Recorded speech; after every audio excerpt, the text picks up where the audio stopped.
Hi, guys. It's Yazzie here.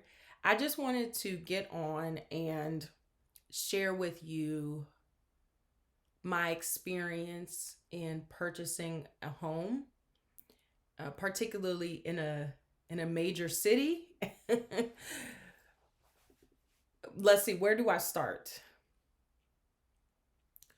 Purchasing a home,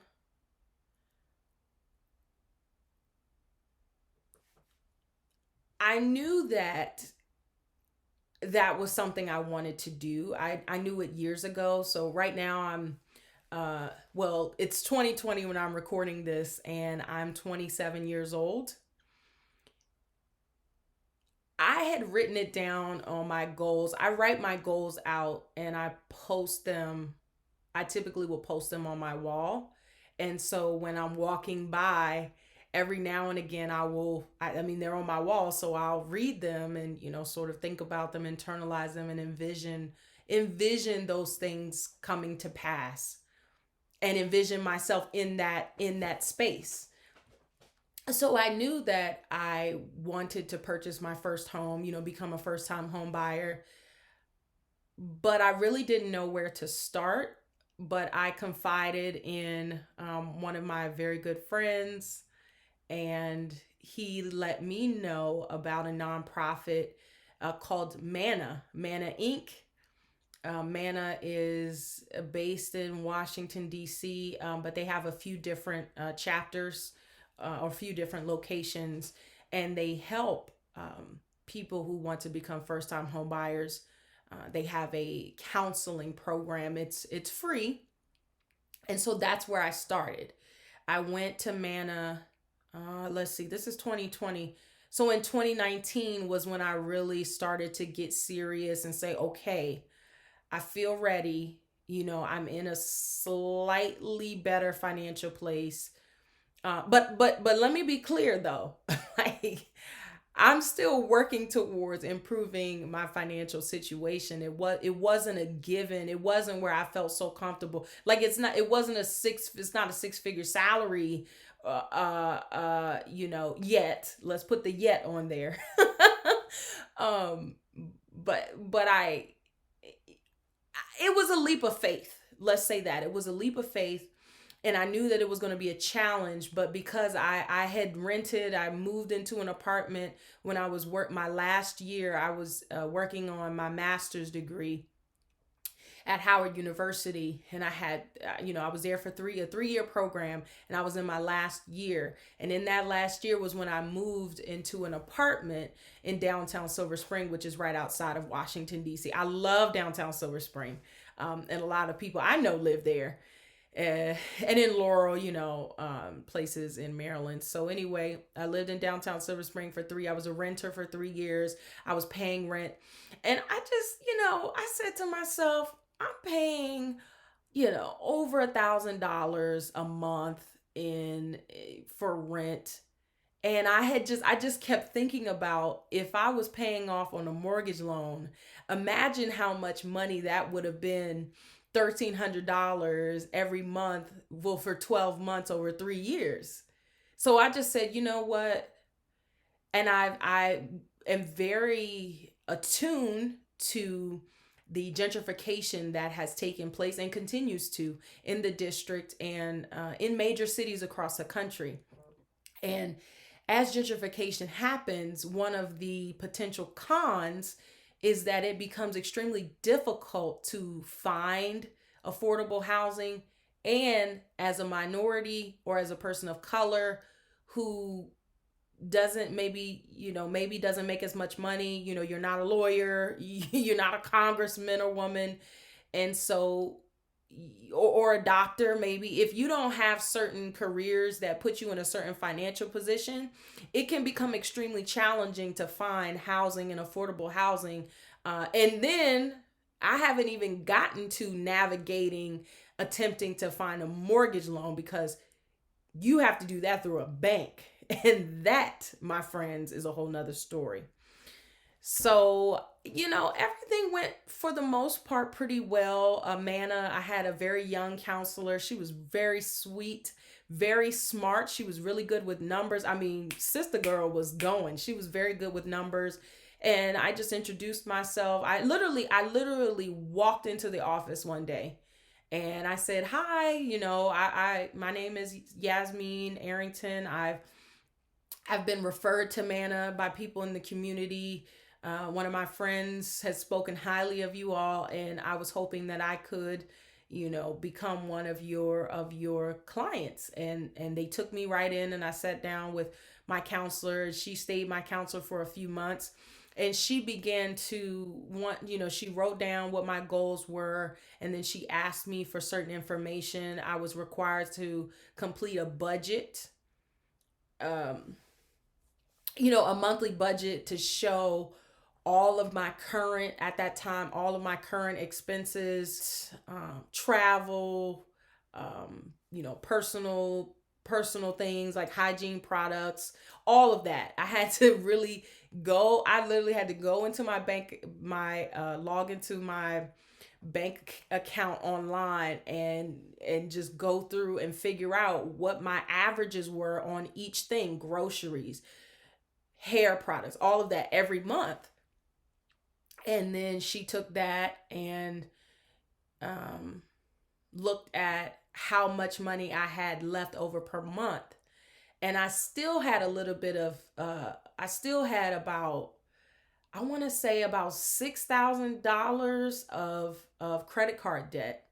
And that was a mistake that I made early on, but thank you, Lord, I was able to rectify that and pay off all of my credit card loans, and a very little bit on a student loan that I still had. I took out a small loan. I was fortunate enough. My grandmother and I worked very hard to research and apply for scholarships so I could afford the cost of attendance of college. But I had two majors in college. It was strategic communications and history, and a minor. And so in order for me, like looking at my trajectory, and I wasn't going to drop either major. I had to take a couple of I had to take a couple of courses in one summer to ensure that I, would graduate in 4 years. And so I had to take out, because we don't really talk about summer too much, but summer classes can really make a big difference in your college trajectory and how long it takes you to graduate. But it's a different situation. Scholarships typically don't really cater to summer classes, at least to my knowledge. So I had to take out a loan. I took out a loan of about 4,000 something dollars. And I used that I was also living in New York and interning in New York at that time. So I used it to pay for my classes and to live in New York because it was expensive. And so I had about $800 left on that loan that was still sitting on my credit report that I needed to pay off. So I paid that off. And she taught me this method called, I mean, people call it different things, but you could call it like power paying down, or snowballing your credit card payments. So one of my first goals in becoming a homeowner was to pay off my student loans. My student loans, but just any debt. So I literally paid all of my debt off, all of it. Or I had just a little bit left on a Chase card. By the way, be careful, be careful with Chase. Be careful with companies that have high interest rates. You would be surprised, because in your mind, and I really think that banks and like credit companies, that they have done a lot of research. This is my theory, that they've done a lot of research on human psychology and how people think. Because when you take the money out, the money is appeasing, and if you don't have money and you don't come from a lot of money, when you get a lump sum of money, it's like, oh, bet, shopping spree. But you can't, if you don't have it to spend and you don't have it to pay off. Honestly, quite frankly, you shouldn't be spending it. I'm just telling you that now.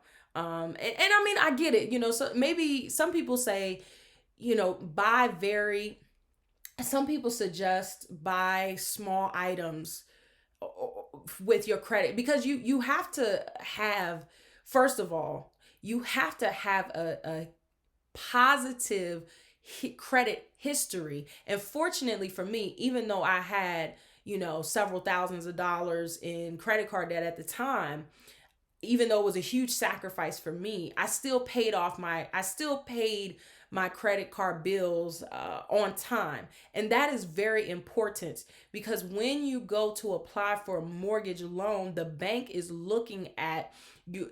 One of the first things they're going to look at is, and if you're renting, they may require what's called a rent verification form. And I'm sure every bank has their own method and they might do it slightly different, but I'm sure that there are certain things that they would, beyond a shadow of a doubt, post 2008, they are going to ask you for.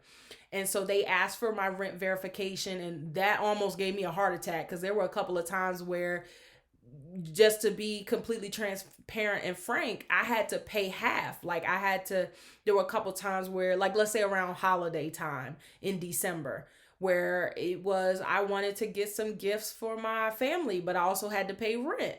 So at that time in my mind, the option was, well, let me pay half.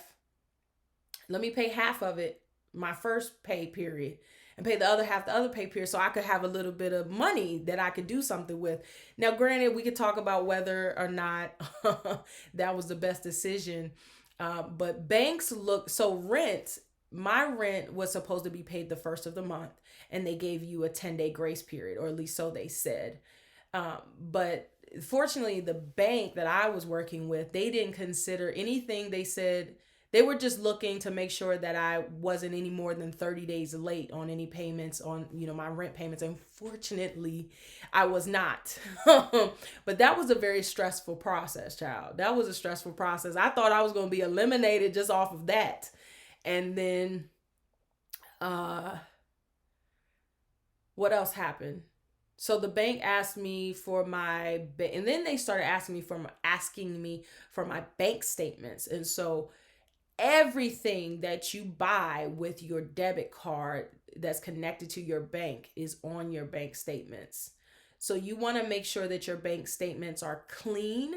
And when I say clean and straightforward, meaning that there are no like crazy payments, or just like no funny business, just straightforward. Like for me, I had my rent payments. I had mainly Amazon things. I was purchasing from Amazon. Maybe if I went to Smoothie King or, Sweet Green, kind of those type of expenses. It was pretty clean. My credit history was good. I just paid off. I had to pay off the Chase. That was the last one that I paid off. And then I will say the most challenging part of the process wasn't even finding a place. I ended up using partnering, so to speak, with someone who is a family friend. I don't necessarily suggest doing that. You got to be careful. I advise that you be careful when it comes to what they call crossing boundaries. I sort of crossed a personal, because I have a professional relationship with that individual, but I also had a personal relationship with that individual. Just really take some time to think about who you want your agent to be. You should feel comfortable with your agent. You should feel like they are an expert in their field, that they know what they're talking about. When you find a neighborhood, you should tell them what kind of home that you're trying to purchase. Is it a townhome? Is it a single family home? Is it a condominium?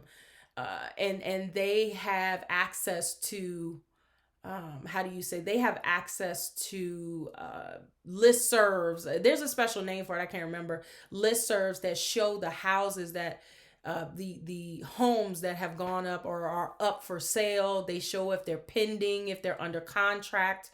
Yes, you can look on websites like Redfin, and this one that starts with a Z, Redfin. I can't remember the other one, but theirs sometimes is much more up to date, because theirs is updated on a much more frequent basis. But Redfin is pretty accurate, at least from my experience. And so you should tell them the neighborhood, the neighborhood or neighborhoods that you're looking at. And they should, when you select a place, you want to go and take a look at it. I can't remember all of the steps, and I'm not going to try to bore you with that. I just wanted to kind of give you an overview of my experience and encourage you to do your due diligence, and to not give up. That's the big piece, is to not give up, because all in all, I think my experience was fairly great, with the exception of the dealing with that bank. That was the biggest challenge. And the challenge with dealing with the bank is, when your information, you have to sign a lot of documents. A lot. At least that was my experience. I was signing documents literally hours and hours throughout the day.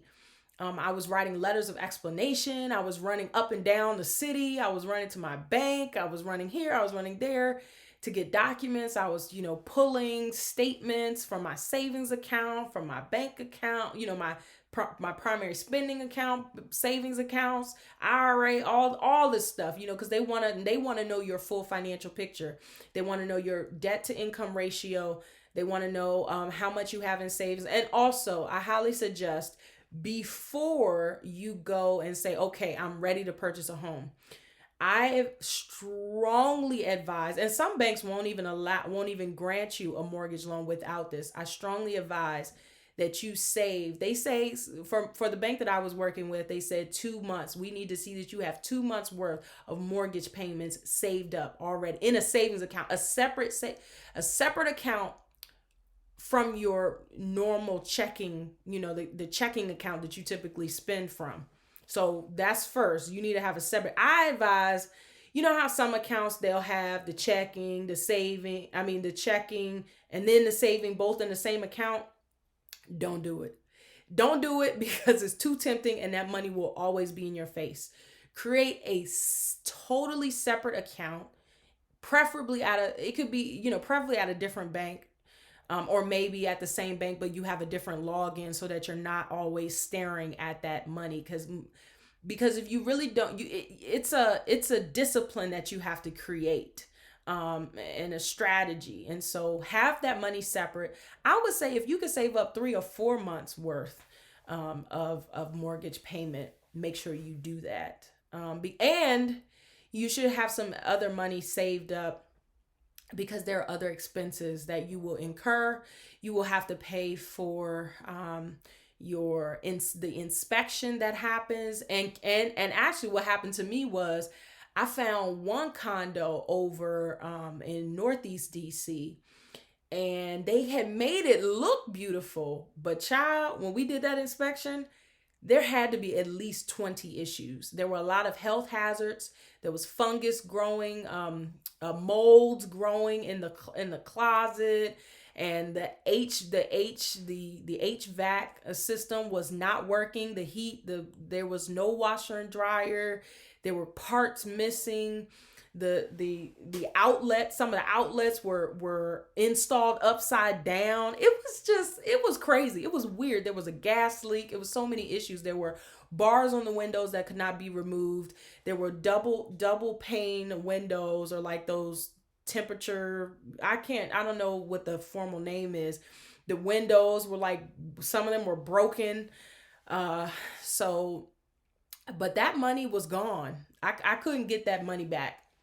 I spent about $400. I think I spent about $400 on an inspection. And I would have to do it again with the new place that I found. That right there is $800. Now, your inspection might not be that much, but there will be expenses that you incur. With the bank, they may have fees associated. Well, no, they will have some type of fees associated with processing your loan. And the bank typically sends, they send It's not an inspector. Um, Appraiser. You will have to get an appraisal on your new home. The bank wants to make sure that the value that is being sold for is as close as possible to what your building is appraised for. So you have all of these professionals that are involved in this process that all have a specialty. And like I said, your agent, you should be comfortable. I'm kind of bouncing around, but hopefully you can follow what I'm saying. Your agent should know what they're doing. They should speak with you often, check in with you. They should be excited when you find a home. I suggest doing multiple visits instead of just choosing one. Maybe you find two or three or four in that neighborhood, or in that vicinity, and schedule a day with your agent and go to some showings. Sometimes you don't even have to, like, sometimes the seller's agent will have open houses. Of course you can go to those, but nowadays with like right now in 2020, we're in the midst of the COVID-19 pandemic, and so a lot of things have changed, and they don't have open houses where 20, 30, 40 people can come in and out the house, in and out the house. So typically your agent will have to schedule a showing or a go see with the seller's agent, and then you go and you view the place, you check it out. And I'll tell you, give you a heads up, it may look nice, it may look beautiful. They might have put new floors down, they might have put stainless steel appliances and really nice countertops, but you better you better get an inspection if you're narrowing down the place. But